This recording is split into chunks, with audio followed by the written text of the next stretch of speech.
Develop చేస్తాం, నీటిపారుదల sector develop చేస్తాం, వీటి ద్వారా ఇన్కమ్ జనరేట్ అవుతుంది. వాటిలో ఒకవేళ ఏమో కొద్దిగా గొప్ప ఏమో సామాన్య అప్పు జరిగితే జరగచ్చు, కానీ మేము అన్నిటికీ కూడా ఇన్కమ్ సృష్టించి మేము ఖచ్చితంగా దాన్ని బ్యాలెన్స్ చేయడం. మీరు ఇన్కమ్ సృష్టించడానికి కొన్ని ఇమీడియట్ గా సృష్టించబడతాయండి. ఎలాగంటే ఎంఎస్ఎంఈ సెక్టర్ లో ఏదైతే micro small scale industrial sector entrepreneurship సంబంధించి ఏవైతే ఉన్నాయో వాటిలో చాలా షార్ట్ పీరియడ్ లోనే ఇన్కమ్ జనరేట్ అవుతుంది. ఒక పరిశ్రమ పెట్టడానికి ఎంత సమయం పడుతుంది సార్? ముందు మనం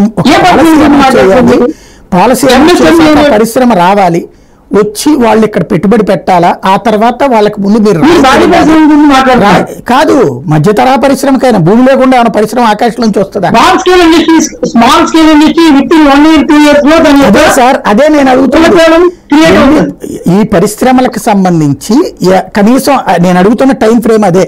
ఒక ఏడాది 2 ఏళ్ళ ఇవన్నీ రావడానికి ఆ పరిశ్రమలో అడుగుతున్నదే.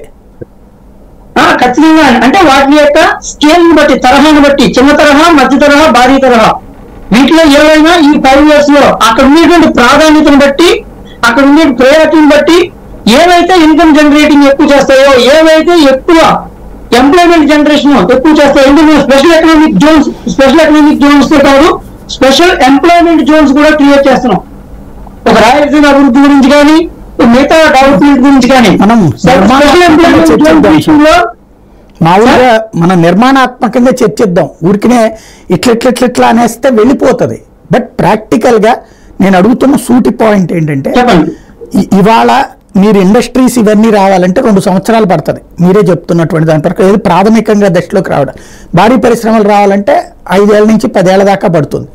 ఈ లోపుగా వ్యవసాయంలో ఆదాయం అంటూ ప్రత్యేకించి మనకు వచ్చేదే ఉండదు, దాంట్లో ప్రజలకు వచ్చేదే ఉండదు, అది రొటేషన్ అవుతుంటది. మీకుగా ఆదాయ వనరు కొత్తగా ఇంకేమన్నా ఆలోచించారా? మంచి విషయం అడిగారండి.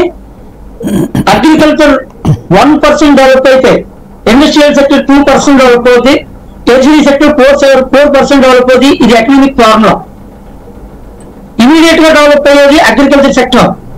అగ్రికల్చర్ సెక్టర్ సంబంధించి రైతులకు సంబంధించి వాళ్ళకి ఇచ్చేటువంటి ఆర్థిక సహాయం కానీ, లేదా వాళ్ళకి ఇచ్చేటువంటి క్వాలిటీ ఇన్పుట్స్ కానీ, లేదా వాళ్ళకి కల్పించేటువంటి సౌకర్యాలు కానీ, మార్కెటింగ్ సౌకర్యాలు కానీ అన్నిటి ద్వారా విత్ ఇన్ 1 year లో ఇన్కమ్ జనరేట్ అవుతుంది. దాని ప్రకారమే ఈ సంక్షేమ కార్యక్రమాలు వచ్చిన ఫస్ట్ రోజే కాదు, దీనికి వచ్చేటువంటి ఇన్కమ్ జనరేషన్ ఆధారంగా ఒక్కో సంక్షేమ పథకాన్ని విస్తరించుకుంటూ వెళ్తాం.